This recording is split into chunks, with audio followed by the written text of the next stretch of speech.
एकवीरा देवीची संपूर्ण कथा.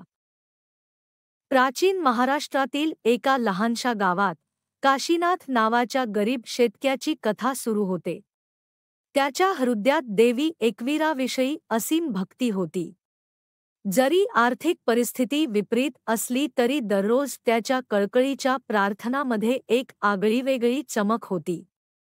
त्याचे अढळ श्रद्धा त्यांनी किये थी की आपण देवीसाठी बाध्य नाही, मात्र एका अद्भुत परिवर्तनाची तयारी होती. गावावर भयंकर दुष्काळाने आघात केला तरी काशीनाथची श्रद्धा ढिली नाही. कुटुंबाची आणि गावक्यांची काळजी त्याच्या मनात होती तरी त्याची भक्ती निरंतरित होती. त्याने हळूवार प्रार्थना केली, हे देवी, आम्हाला मदत कर.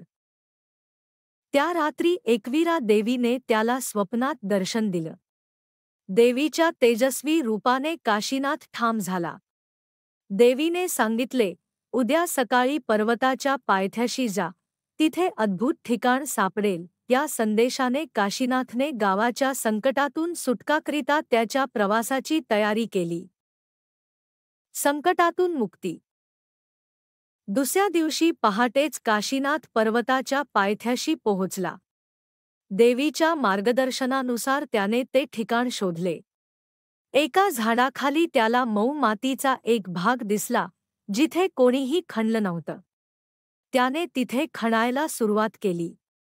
थोड्या वेळातच त्याला मातीच्या खाली एक सुवर्णमूर्ती सापडली, जी देवी एकवीरेची होती. काशीनाथचा हृदय आनंदाने भरून आला, पण त्याच्या डोळ्यात आश्चर्य होते. मूर्तीच्या बाजूने जमिनीतून थंडगार, स्वच्छ पाण्याचा झरा उगम पावला होता.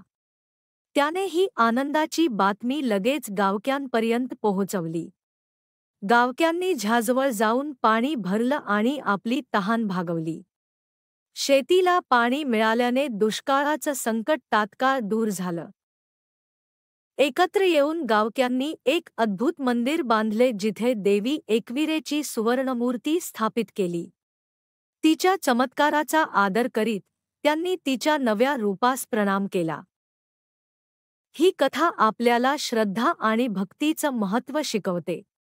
संकट कितीही मोठं असलं तरी निष्ठा आणि परिश्रमाने त्यावर मात करणे शक्य आहे. आज भाविक देवी एकवीरेच्या मंदिरात येऊन त्यांच्या मनोकामना पूर्ण करण्यासाठी प्रार्थना करतात.